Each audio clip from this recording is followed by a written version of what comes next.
کہ جو اعراض کرے گا ہمارے ذکر سے یاد سے، ہم اس کی معیشت کو تنگ کر دیں گے اور قیامت میں اس کو اندھا کھڑا کریں گے۔ قال ربی رب لما حشرتنی اعمی وقد كنت بصیرا، کہے گا یا اللہ مجھے اندھا کیوں کھڑا کیا، میں دنیا میں آنکھوں والا تھا۔ قال كذلك، اللہ فرمائیں گے ایسے ہی ہے، اتتک آیاتنا فنسیتها، ہماری نشانیاں تیرے پاس آئیں تو نے ان کو بھلا دیا۔ وَكَذَلِكَ الْيَوْمَ تُنسَىٰ، اور آج کے دن تجھے بھلا دیا گیا۔ ہم اللہ کو بھولیں گے، اللہ ہمیں بھول جائیں گے۔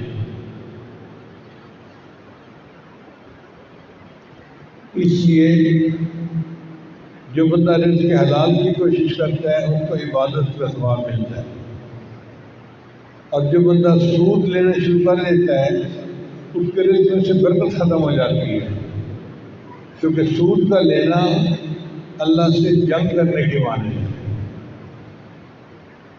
اب اللہ سے جنگ کر کے انسان کو سکون کیسے رہ سکتا ہے؟ اور زکوٰۃ دینے سے انسان کے رزق میں برکت شروع ہو جاتی ہے۔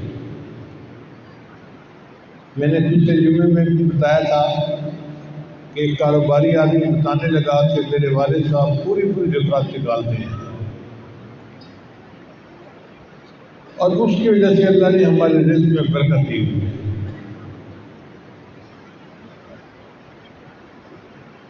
کہنے لگا کہ ایک مرتبہ ہم نے پوری زکوٰۃ دے دی، اس کے بعد سندھ میں سیلاب آ گیا، تو ڈپٹی کمشنر ہمارے پاس آیا کہ جی ہم نے سامان بھجوانے ہیں تو آپ کچھ پیسے دیں۔ والد صاحب نے کہا میں تو پوری زکوٰۃ ادا کر چکا ہوں۔ اس نے کہا جی پھر بھی ہمت کریں، غریب ہیں، اس وقت امداد ہم نے بھیجی ہے۔ وہ کہتے ہیں کہ میرے والد صاحب نے ہمت کر کے 4 کروڑ روپے کا سامان اور خرید کے دیا زکوٰۃ کے علاوہ۔ اب جو مختلف شیئر ہولڈر تھے نا وہ سب باتیں کر رہے تھے، اتنی رقم دے دی، زکوٰۃ تو دی ہوئی تھی، اب مزید دینا تو ہمارے اوپر لازم نہیں تھا۔ میرے والد صاحب نے کہا فکر نہ کرو، اللہ اس کو 10 گنا کر کے لوٹائے گا۔ کہنے لگا 1 مہینے کے اندر ہم جو چیزیں امپورٹ کرتے تھے ان کی قیمت میں ایسا فرق پڑا کہ ہمیں گھر بیٹھے بٹھائے 40 کروڑ کا پروفٹ ہو گیا۔ 4 کروڑ اللہ کے راستے میں دیے تھے، اللہ نے 40 کروڑ کر کے واپس لوٹا دیے۔ رزق اپنی رفتار میں موت سے زیادہ تیز ہے، رزق پہلے پہنچتا ہے، موت بعد میں پہنچتی ہے۔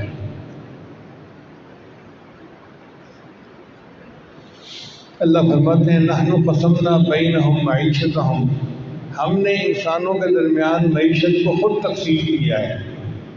کسی کو اللہ نے زیادہ مال دے دیا، کسی کو کم دے دیا۔ زیادہ مال والا اللہ کا شکر ادا کرے، اور جس کو کم مال دیا وہ بھی صبر کرے اور اللہ تعالیٰ کی فرما برداری کرے، اللہ تعالیٰ اس کو آخرت میں اور اجر عطا فرمائیں گے۔ حدیث پاک میں آتا ہے کہ جو بندہ دنیا میں غربت میں صبر کرے گا، اللہ تعالیٰ قیامت کے دن اس بندے سے اس طرح معذرت کریں گے جیسے دوست سے معذرت کرتا ہے، یار وہ میں یہ نہیں کر سکا، پلیز آپ جانے دیں۔ اللہ تعالیٰ اس طرح معذرت کریں گے میرے بندے، میں نے تیرا مقدر میں کم پیسہ لکھا تھا، تو نے غربت برداشت کی، تو کوئی بات نہیں، میں اس کے بدلے اب تمہارے گناہوں کو معاف کر دیتا ہوں۔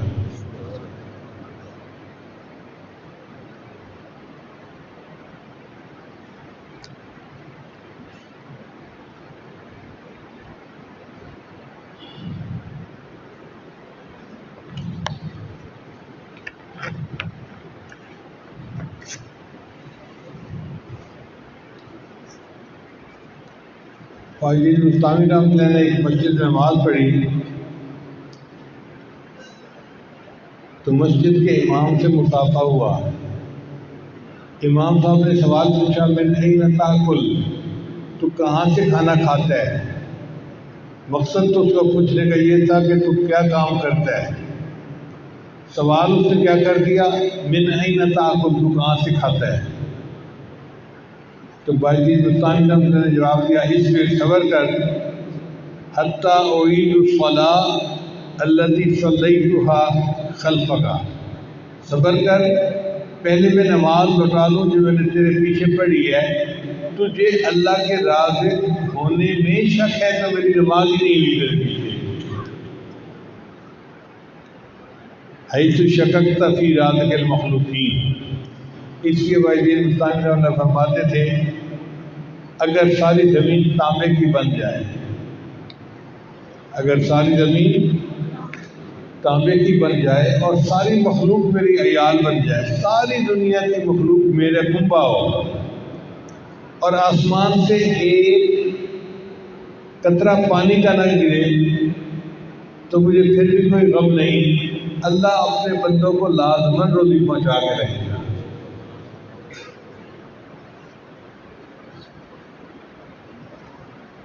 ایک آدمی نے کہا کہ بھائی بستانی والے کو کہ حضرت رزق کی بڑی پریشانی ہے, مطلب کہ گھر جاؤ اور گھر کے جس فرد کا رزق تمہارے ذمہ ہے اس کو پکڑ کے باہر نکال دو, اور جس کا رزق اللہ کے ذمہ ہے اس کو رہنے دو. بھئی اللہ نے تو سب کے رزق کا ذمہ لیا ہوا ہے, وَمَا مِن دَابَّةٍ فِي الْأَرْضِ إِلَّا عَلَى اللَّهِ رِزْقُهَا, جو زمین میں جاندار ہے اس کا رزق اللہ کے ذمہ ہے, تو اللہ رزق پہنچاتا ہے. تو جب اللہ رزق پہنچاتا ہے تو اللہ پہنچائے گا, ہم کیوں پریشان ہوتے ہیں. البتہ علماء نے 16 کام لکھے ہیں جن سے رزق میں فراخی ہوتی ہے, یعنی رزق کی 16 کنجیاں ہیں. تو آج کے اس بیان میں ہم رزق کی 16 کنجیوں کے بارے میں بتائیں گے. سب سے پہلی کنجی, اہتمام کے ساتھ گھر کے سب چھوٹے بڑے مرد عورتیں نماز ادا کریں. نماز قضا نہیں ہونی چاہیے, چاہے فجر کی ہو چاہے عشاء کی ہو, نماز پابندی کے ساتھ سب پڑھنے والے بن جائیں. اللہ تعالیٰ فرماتے ہیں وَأَمُرْ أَهْلَكَ بِالصَّلَاةِ وَاسْتَبِرْ عَلَيْهَا لَا نَسْأَلُكَ رِزْقًا نَحْنُ نَرْزُقُكَ. ہم تجھ سے رزق نہیں کروانا چاہتے, رزق تو تمہیں ہم دیں گے. اب اللہ ذمہ لے رہے ہیں کہ تم نماز پڑھو, رزق تمہیں ہم دیں گے. اس کا مطلب یہ ہے کہ نماز پابندی کے پڑھنے سے اللہ تعالیٰ رزق کی پریشانیوں کو ختم کر دیتے ہیں. پھر دوسرا ہے استغفار کی کثرت کرنا. جو بندہ استغفار کی کثرت کرتا ہے اللہ مال کے ذریعے اس کی مدد کرتا ہے.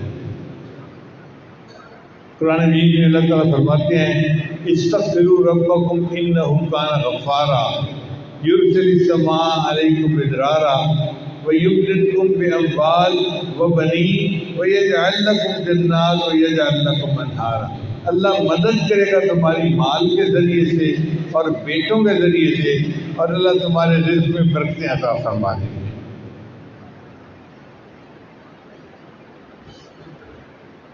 چنانچہ حدیث مبارکہ میں آتا ہے من اکثر من الاستغفار جعل اللہ له من کل ہم فرجا. جو استغفار کی کثرت کرتا ہے اللہ ہر تنگی میں اس کے لیے آسانی کر دیتے ہیں,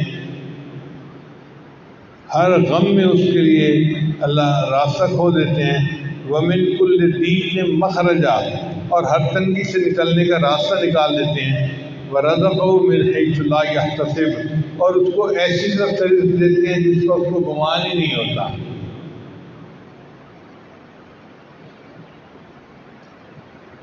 اب یہ استغفار ہم پورا بھی پڑھ سکتے ہیں, استغفر اللہ ربی من کل ذنب واتوب الیہ, پورا استغفار ہے. اور اگر پورا نہیں پڑھ سکتے تو استغفر اللہ بھی پورا استغفار ہے. اب گھر کی عورتیں کھانا بناتے ہوئے یا جھاڑ پھونک کرتے ہوئے استغفر اللہ پڑھتی رہیں, اللہ رزق میں برکت دیں گے. تو خاوندوں کی غربت کے شکوے نہ کریں بیٹھ کے, استغفار کی کثرت کریں, نماز کا اہتمام کریں, اللہ تعالیٰ رزق میں برکت ڈال دیں گے اور غیر کی محتاجی سے محفوظ فرما دیں گے. پھر تیسری کنجی ہے انفاق فی سبیل اللہ. جو بندہ اللہ کے راستے میں خرچ کرتا ہے اللہ اس کو وہ مال کم از کم 10 گنا واپس لوٹاتا ہے. حضرت خواجہ بن مالک صدیقی رحمۃ اللہ کی زوجہ ہماری ساس صاحبہ ہمیں بتلایا کرتی تھی کہ حضرت کے بٹوے میں جب پیسے کم رہ جاتے تھے تو حضرت وہ بھی جلدی فقیر کو دے دیتے تھے. تو میں پوچھتی تھی کہ پہلے ہی آپ کے پاس پیسے تھوڑے ہیں اور آپ نے یہ بھی فقیر کو دے دیے. حضرت فرماتے تھے بٹوا خالی ہوگا تو اللہ پھر اسے بھرے گا نا. اب جب یقین ہوتا ہے تو پھر انسان یوں سوچتا ہے کہ بٹوا خالی ہوگا تو اللہ اسے بھرے گا، اور واقعی پھر اللہ اس کو بھر دیتا ہے. اللہ فرماتے ہیں وَمَا تُنْفِقُوا مِنْ خَيْرٍ يُوَفَّ إِلَيْكُمْ. تم جو مال اللہ کے راستے میں خرچ کرتے ہو اللہ تمہیں واپس لوٹاتا ہے. بزرگوں کا قول ہے انفق علیک، تم خرچ کرو اللہ تم پر خرچ کرے گا.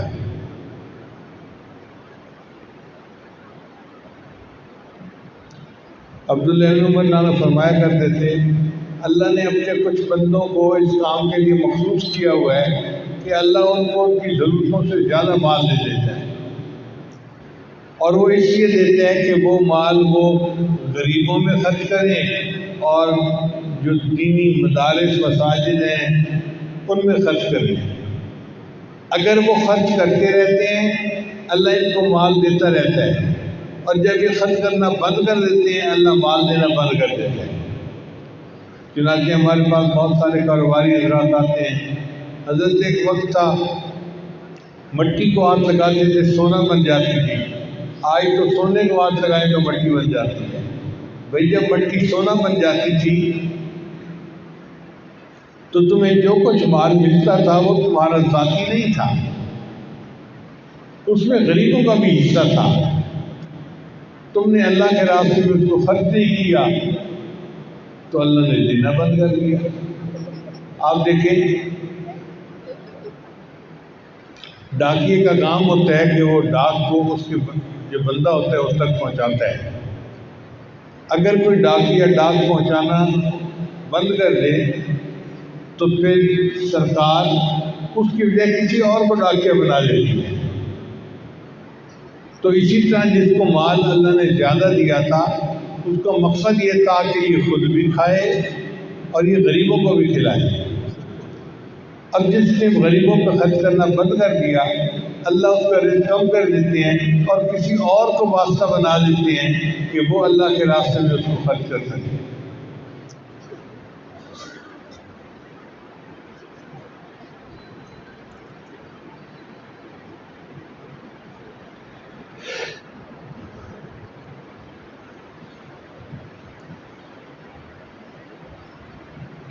کہتے ہیں کہ حضرت موسیٰ علیہ السلام کے زمانے میں ایک آدمی تھا جو بہت غریب تھا، روٹی کو ترستا تھا.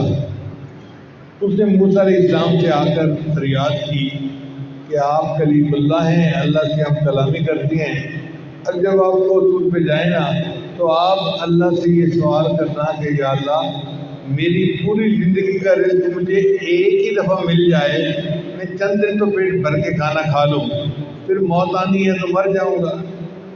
چنانچہ موسیٰ علیہ السلام نے دعا کی اور اللہ نے اس کو جو پوری زندگی کا رزق تھا وہ دے دیا. وہ 2 بکریاں تھیں، کچھ تھوڑا بہت ایسے تھا، گندم کی بوریاں تھیں فلاں. اب موسیٰ علیہ السلام اپنے کام میں مصروف ہو گئے. کوئی 2 سال کے بعد موسیٰ علیہ السلام کو خیال آیا وہ جس بندے کے لیے میں نے دعا کی تھی کہ پوری زندگی کا رزق اکٹھا مل جائے پتہ نہیں وہ کس حال میں ہے. جب جا کے دیکھا تو جناب اس نے تو محل بنایا ہوا ہے اور بڑے خدام ہیں اور کھانے ہیں اور دسترخوان لگے ہوئے ہیں اور ٹھاٹھ کی زندگی گزار رہے ہیں. تو موسیٰ علیہ السلام بڑے حیران ہوئے، اس کا رزق تو تھوڑا سا تھا، اب اس کے پاس اتنا رزق کہاں سے آ گیا؟ تو جب انہوں نے کوتور پر اللہ تعالیٰ سے پوچھا کہ یا اللہ اس کے پاس اتنا رزق ہے، تو اللہ تعالیٰ نے فرمایا میرے پیارے کلیم اگر یہ اپنی ذات پہ خرچ کرتا تو رزق اتنا ہی تھا جو ہم نے دے دیا تھا. اس نے نفع کا سودا کیا، اس نے اس اپنے رزق میں سے مہمانوں کو بھی کھلانا شروع کر دیا. اور جو اللہ کے راستے میں کھلاتا ہے میں اس کو 10 گنا واپس لوٹاتا ہوں۔ اس تجارت میں اس کو نفع زیادہ ہوا اور آج یہ لاکھوں پتی بن کے زندگی گزار رہے ہیں۔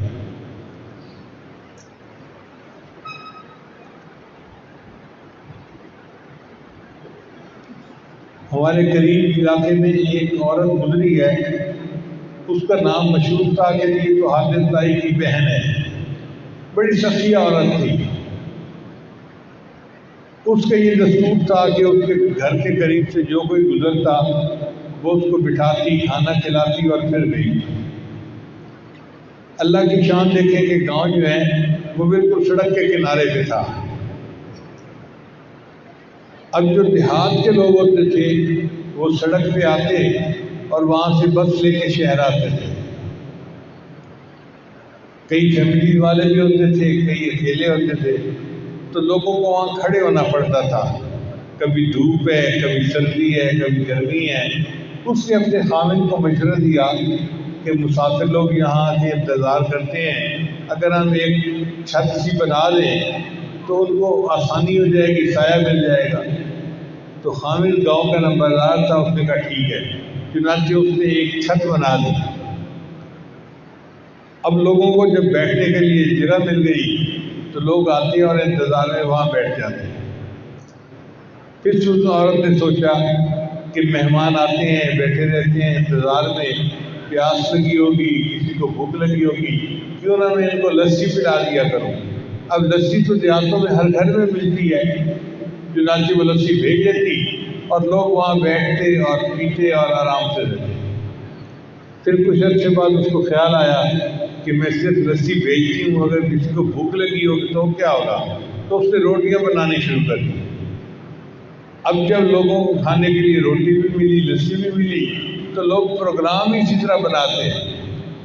دیہات سے چلتے کہ جی ہم فلاں جگہ جائیں گے اور رات کھانا کھا کے وہیں پر رہیں گے اور اگلے دن بس لے کے شہر چلے جائیں گے، اور شہر والے پروگرام بناتے ہم چلتے ہیں، رات کو وہاں پہنچیں گے، کھانا کھائیں گے، رات گزاریں گے، اگلے دن گاؤں میں چلے جائیں گے۔ اب جی 200-300 بندوں کا اجتماع ہونے لگ گیا۔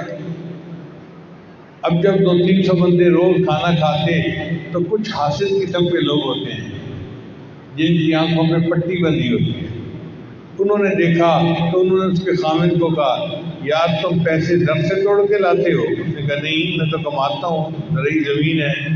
اس نے کہا یار یہ جو تم 200-300 بندوں کو روز کھانا کھلاتے ہو نا، تو یہ تمہاری بیوی تمہیں کنگال کر دے گی۔ انہوں نے ایسے خاوند کے کان بھرے کہ خاوند نے فیصلہ کر دیا کہ جی ٹھیک ہے، یہ مفت خوری کھانا کھا جاتے ہیں، ہم آج کے بعد کھانا نہیں دیں گے۔ دسترخوان بند کر دیا گیا۔ بیوی کو پتہ چلا تو بیوی کو صدمہ تو بڑا ہوا، مگر وہ سمجھدار تھی، اس نے خاوند سے بات نہیں کی۔ ایک دن گزرا تو بیوی بڑا غمزدہ تھی، گھر میں تھی، تو خاوند نے محسوس کیا کہ اس کی طبیعت بجھی بجھی ہے، یہ ہنس مسکرا کے بات نہیں کر رہی۔ تو خاوند نے بیوی سے پوچھا کیا ہوا، آج تم ذرا ڈپریس نظر آتی ہو؟ اس نے کہا ہاں طبیعت خراب ہے بس۔ تو خاوند نے کہا کہ کیا خیال ہے، چلو میں تمہیں زمینیں دکھانے کے لیے لے چلتا ہوں، ذرا کھلی ہوا میں جاؤ گی اور فصلیں دیکھو گی تو تمہارا دل خوش ہو جائے گا۔ اس نے کہا بہت اچھا۔ چنانچہ بیوی اپنے خاوند کے ساتھ اپنی زمینوں پر آ گئی۔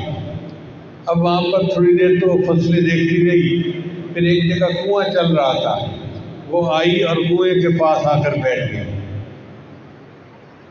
خاوند نے پوچھا کیا کر رہی ہو؟ اس نے کہا بس میں دیکھ رہی ہوں، کنویں کو دیکھ رہی ہوں۔ کافی دیر کے بعد خاوند نے کہا کہ دیر ہو گئی، چلو واپس گھر چلتے ہیں۔ اس نے کہا ٹھیک ہے چلتے ہیں، لیکن دیکھ لیجیے رہی۔ تو خاوند قریب آیا اور اس نے آ کے پوچھا کہ اللہ کی بندی تم کنویں میں کیا بیٹھی دیکھ رہی ہو؟ اس نے کہا میں دیکھ یہ رہی ہوں کہ خالی ڈول کنویں کے اندر جاتے ہیں اور واپسی بھر کے پانی سے واتے ہیں، پھر خالی جاتے ہیں، پھر بھر کے آتے ہیں، اور میں دیکھ رہی ہوں کہ کنویں کا پانی ختم ہی نہیں ہو رہا۔ اس نے کہا اللہ کی بندی کنووں کے پانی کبھی ختم نہیں ہوتے، یہ خالی ڈول جاتے رہیں گے، بھر بھر کے آتے رہیں گے،